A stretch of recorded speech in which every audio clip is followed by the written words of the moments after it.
بسم اللہ الرحمن الرحیم۔ السلام علیکم۔ آج لیکچر نمبر 4 سیکنڈ ایئر اعجاز القرآن کے بارے میں ہم نے 2 لیکچرز میں اس کا تعارف جو ہے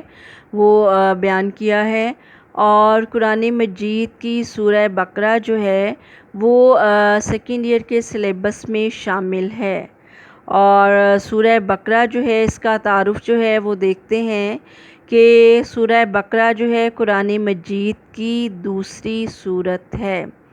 اور پھر یہ کہ قرآن مجید میں جو بھی صورتیں نازل ہوئیں ان کے نام زیادہ تر ان کے اندر آنے والے مضامین اور واقعات کی مناسبت سے رکھے گئے ہیں، اور سورہ بقرہ میں چونکہ بنی اسرائیل کو ایک گائے کے ذبح کرنے کا حکم دیا گیا تھا بقرہ، تو اسی کی مناسبت سے اس کا نام بقرہ رکھا گیا ہے، اور بقرہ کے معنی ہیں گائے کے۔ اور اس کا زمانہ نزول جو ہے یہ مدنی صورت ہے اور ہجرت کے بعد نازل ہوئی، اور مدنی صورتوں میں اس کا پہلا نمبر ہے، اور قرآنی ترتیب کے اعتبار سے اس کا دوسرا نمبر ہے، اور یہ قرآن مجید کی طویل ترین سورہ ہے، اور اس میں 40 رکوعات ہیں اور 286 آیات ہیں۔ قرآن مجید کی اس صورت میں بہت اہم مضامین جو ہیں وہ بیان کیے گئے ہیں، کیونکہ لمبی اور طویل صورت ہے اس لیے اس میں اتنے ہی زیادہ مضامین اور اتنی ہی اہمیت کے حامل مضامین جو ہیں اس میں بیان کیے گئے ہیں۔ سب سے پہلے سورہ بقرہ کے آغاز میں قرآن پاک کی صفت جو ہے وہ بیان کی گئی ہے کہ اس میں کوئی شک نہیں ہے، اور اس کے ساتھ ہی متقین کی صفات جو ہیں وہ بیان کی گئی ہیں۔ متقین کے جو ان کی صفات کیا بیان کی گئی ہیں کہ وہ غیب پر ایمان لاتے ہیں، نماز قائم کرتے ہیں، زکوٰۃ ادا کرتے ہیں، آسمانی کتابوں پر ایمان لاتے ہیں، اور آخرت پر پختہ یقین رکھتے ہیں۔ اور پھر یہ بتا دیا گیا کہ قرآن مجید سے ہدایت بھی وہی لوگ حاصل کریں گے جو تقوی والے ہیں، اور پھر متقین کی صفات بیان کرنے کے ساتھ کفار اور منافقین جو ہیں ان کے خصائل کو بیان کیا گیا، تاکہ متقین میں مومنین اور کفار اور منافقین میں فرق جو ہے وہ واضح ہو سکے۔ کفار کون سے لوگ؟ جنہوں نے دعوت ایمانی کا یکسر انکار کر دیا، انہوں نے اللہ تعالیٰ کی وحدانیت کو، توحید کو، آخرت کو، فرشتوں کو، آسمانی کتابوں کو ماننے سے انکار کر دیا۔ تیسرا گروہ جو ہے وہ منافقین کا ہے، جس کا بیان جو ہے وہ سورہ بقرہ میں کیا گیا ہے، اور منافقین سے مراد وہ گروہ ہیں، وہ لوگ ہیں جو ظاہراً اسلام کو قبول کرتے ہیں اور باطنی طور پر کفر میں اور تذبذب کا شکار رہتے ہیں۔ اور پھر اس میں مطالعہ کائنات جو ہے اس کی دعوت دی گئی کہ اللہ تعالیٰ کی ہستی پر بہت سے دلائل جو ہیں قرآن مجید میں دیے گئے ہیں، ان میں سے ایک دلیل جو ہے وہ اس کائنات کا پورا نظام ہے جو اللہ تعالیٰ کی وحدانیت پر دلالت کرتا ہے۔ اس لیے اللہ تعالیٰ نے کائنات میں غور و فکر کی دعوت عام دی ہے، تاکہ اس کے ذریعے عقیدہ توحید کو سمجھنے میں مدد ملے، اور کائنات پر غور و فکر کرنے کے بعد انسان اس نتیجے پر پہنچ سکے کہ اس کائنات کا خالق و مالک اللہ تعالیٰ ہے، وہ وحدہ لا شریک ہے۔ اور پھر اس میں اعجاز القرآن جو ہے قرآن مجید کا اعجاز بیان کیا گیا، اور مخالفین کو چیلنج کیا گیا کہ وہ اگر اس کلام الہی کو تسلیم نہیں کرتے تو اس جیسی کوئی ایک صورت ہی بنا لائیں۔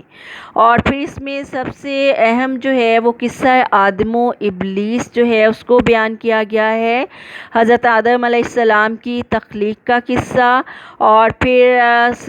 اللہ تعالیٰ کے حکم پر فرشتوں کا سجدہ تعظیمی کرنا آدم علیہ السلام کو، اور پھر ابلیس کا انکار کرنا اور ابلیس کی نافرمانی، اور اللہ تعالیٰ کی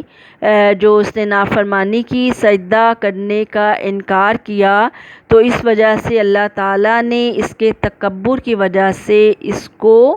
جو ہے اپنے دربار سے نکال دیا۔ اور پھر یہ کہ جو سب سے اہم قصہ ہے وہ بنی اسرائیل، اور پھر ان پر جو اللہ تعالیٰ نے انعامات کیے گئے اور ان کی ہسٹری جو ہے وہ بیان کی گئی کہ بنی اسرائیل سے مراد کون لوگ ہیں۔ یہ حضرت یعقوب علیہ السلام کی اولاد میں سے تھے، اور پھر یہ کہ اللہ تعالیٰ نے ان کو توحید کا علمبردار جو ہے وہ کائنات میں بنایا تھا، لیکن یہ اس طرح کے لوگ تھے کہ یہ اللہ تعالیٰ کے دیے ہوئے انعامات، حضرت موسیٰ علیہ السلام کے معجزات، ان کے سب کے باوجود یہ ہمیشہ مذہبی، اخلاقی اور معاشرتی لحاظ سے پستی کا شکار رہے، اور جیسے جیسے اللہ تعالیٰ ان کو انعامات سے نوازتا گیا، انہوں نے اسی قدر اللہ تعالیٰ کی نافرمانی کی، ناشکری کی روش اختیار کی۔ انبیاء علیہم السلام کو بعض پر ایمان لائے، بعض پر ایمان لانے سے انکار کر دیا، اور نعوذ باللہ بعض انبیاء علیہم السلام کو قتل کرنے سے بھی دریغ نہ کیا۔ اس لیے اللہ تعالیٰ نے بنی اسرائیل کی مذہبی، اخلاقی اور جو ہے وہ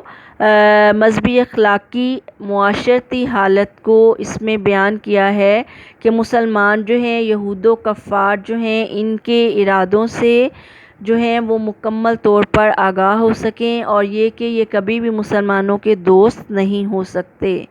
اور پھر سورہ بقرہ کا ایک اہم مضمون جو ہے وہ تحویل قبلہ کے بارے میں ہے کہ اللہ تعالیٰ نے شروع میں جو ہے علیہ السلام کے لیے جو ہے وہ بیت المقدس کو جو ہے قبلہ مقرر کیا تھا، اور پھر نبی کریم صلی اللہ علیہ وسلم کی خواہش کے مطابق اللہ تعالیٰ نے اہل اسلام کے لیے، مسلمانوں کے لیے وہی قبلہ جو ہے وہ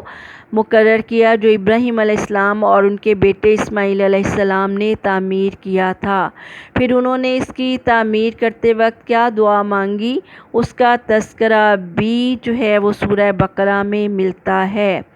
اور اللہ تعالیٰ نے اس صورت میں شرک سے جو ہے بارہا بچنے کی تلقین فرمائی، اور یہ فرمایا کہ یہ سب سے بڑا ظلم ہے، اور اس کے علاوہ اللہ ہر گناہ کو بخش دے گا لیکن شرک کو کبھی بھی نہیں بخشے گا۔ اور پھر یہ کہ جہاد کے اعلیٰ احکامات جو ہیں وہ بھی سورہ بقرہ میں ملتے ہیں، چونکہ مکی دور میں کوئی جو ہے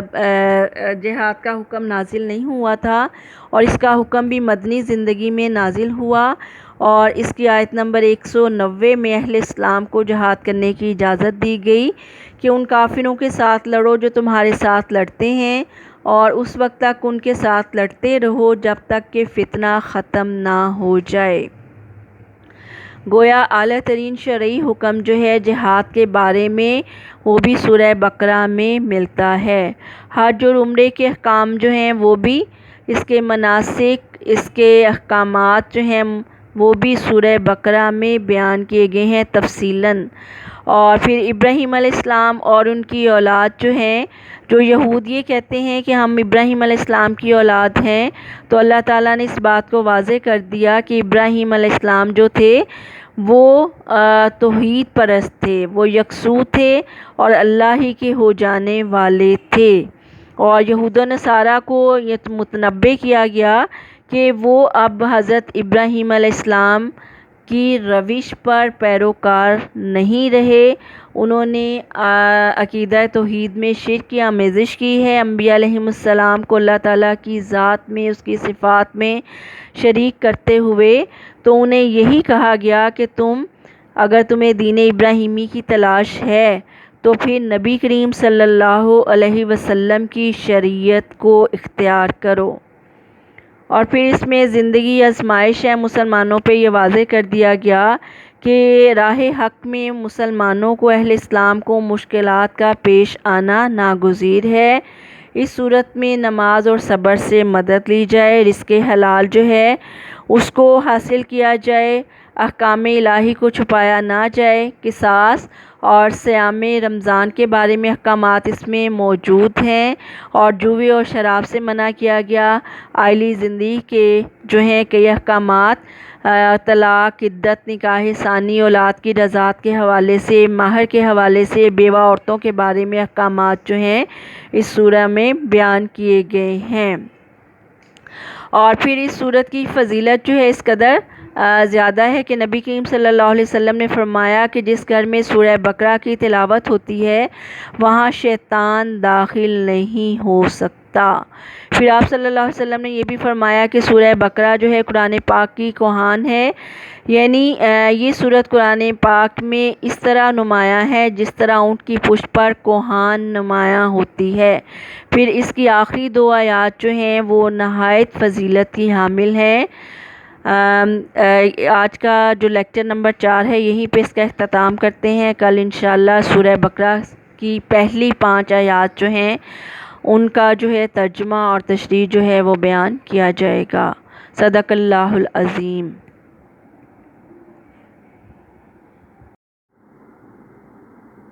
بسم اللہ الرحمن الرحیم۔ آج ہم سیکنڈ ایئر کے اسلامیت اختیاری کے لیکچر نمبر 4 جو ہے اس کو سٹارٹ کرتے ہیں۔ یہ اعجاز القرآن کے بارے میں ہے۔ اعجاز القرآن یعنی قرآن مجید کی وہ خصوصیات جو اسے دیگر کتابوں سے ممتاز کرتی ہیں۔ دوسری دنیاوی کتابوں میں وہ خصوصیات نہیں پائی جاتی جو قرآن مجید میں پائی جاتی ہیں، اس وجہ سے اس کو معجزاتی کتاب کہا جاتا ہے۔ کل ہم نے اس کی کچھ خصوصیات جو ہیں وہ جاننے کی کوشش کی تھی۔ آج اس کی باقی خصوصیات جن کی وجہ سے قرآن مجید ایک معجزاتی کتاب ہے ان پر غور و فکر کرتے ہیں کہ قرآن مجید کی جو دیگر خصوصیات ہیں ان میں سے ایک خصوصیت اس کا تضادات سے پاک ہونا ہے۔ تضادات سے پاک ہونے سے مراد یہ ہے کہ قرآن مجید میں ایک ہی موضوع کو کئی مقامات پر نئے انداز کے ساتھ بیان کیا گیا ہے، لیکن کسی بھی موقع پر ایسا نہیں ہوا کہ بیان شدہ حقائق میں کوئی تضاد یا اختلاف پایا جاتا ہو، بلکہ مختلف صورتوں میں، آیات میں اور ان کے مضامین میں اعلیٰ درجے کا ربط پایا جاتا ہے۔ اور اس کی دلیل یہی ہے کہ اس کو نازل کرنے والا اللہ تعالیٰ خود ہے۔ اگر یہ اللہ کے علاوہ کسی انسان کی تخلیق ہوتا تو پھر اس میں ضرور اختلاف پیدا ہوتا۔ تو ایسا نہیں ہے کہ قرآن مجید میں ایک دفعہ ایک چیز کی اہمیت کو بیان کیا گیا ہو اور دوسری جگہ پہ اس کی اہمیت کو کم کر دیا گیا ہو یا اس کی تردید کر دی گئی ہو، ایسا نہیں ہے۔ اوامر و نواہی کے متعلق، احکام شریعت کے متعلق قرآن مجید کے جو واضح احکامات ہیں وہ جوں کے توں نظر آتے ہیں، ان میں کوئی اختلاف نہیں پایا جاتا۔ پھر اللہ تعالیٰ قرآن پاک میں فرماتا ہے کیا وہ قرآن میں غور و فکر نہیں کرتے؟ اگر یہ غیر اللہ کی طرف سے ہوتا تو وہ ضرور اس میں اختلاف کثیر پاتے، تو ایسا نہیں ہے۔ تو یہ قرآن مجید کو معجزاتی کتاب ثابت کرتا ہے کہ دیگر کتابوں کو اگر دیکھا جائے تو ان میں اختلاف پایا جاتا ہے۔ ایک حقیقت یا کسی مفروضے کی بنیاد پر جو نظریات بیان کیے جاتے ہیں بعض میں ان کی تردید کر دی جاتی ہے۔ تو قرآن مجید میں جو اعتقادات، نظریات، جو احکام شریعت دیے گئے ہیں ان میں کوئی اختلاف نہیں ہے۔ پھر اس کے بعد ہے اس کی خصوصیات میں سے ایک خصوصیت اس کا حسن صوت ہونا ہے۔ تو قرآن مجید میں ایک ترنم پایا جاتا ہے اور اس کو سننے والا جو ہے اس کیفیت سے سرشار ہوتا ہے، اس میں جو ہے وہ مسحور ہو جاتا ہے۔ دیگر دنیاوی کتابوں میں یہ اثر انگیزی، حسن صوت نہیں پایا جاتا۔ مسلمانوں کے علاوہ غیر مسلموں کے سامنے بھی قرآن مجید کی تلاوت کی جائے تو وہ اس کو سننے کے بعد، سننے وقت اس میں مسحور ہو کر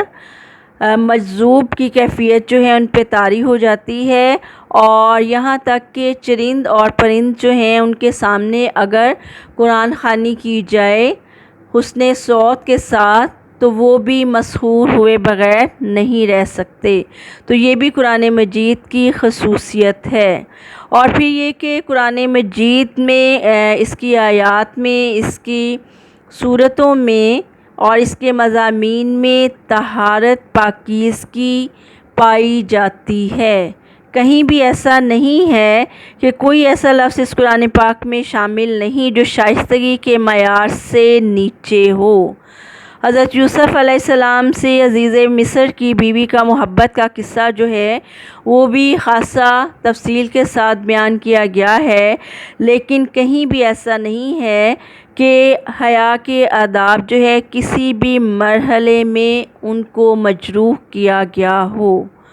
اور اس کو پڑھتے وقت جو ہے انسان کے ذہن میں پاکیزگی کے تصورات جو ہیں وہ پیدا ہوتے ہیں۔ تو یہ اس بات کو ثابت کرتا ہے کہ اس خالق کے کائنات نے اس قرآن پاک کو نازل کیا ہے۔ اس کی تعلیمات اور اس کی آیات، اس کی صورتیں جو ہیں وہ لوگوں کے اذہان کی، ان کے قلوب کی پاکیزگی کرتی ہیں، اور دیگر کتابیں جو ہیں اس خصوصیت سے مبرہ ہیں۔ اور پھر یہ کہ قرآن مجید جو ہے فصاحت و بلاغت کے جوہر پیدا کرتا ہے۔ تو جو بھی قرآن مجید کو پڑھتا ہے، اس کی آیات میں غور و فکر کرتا ہے اور پھر اس کی تلاوت کرتا ہے، اس کی تفسیر بیان کرتا ہے، اس کی تشریح کرتا ہے، تو قرآن مجید ایسے شخص میں، ایسے انسان کے اندر، ایسے مسلمان کے اندر جو ہے فصاحت و بلاغت کے جوہر پیدا کرتا ہے،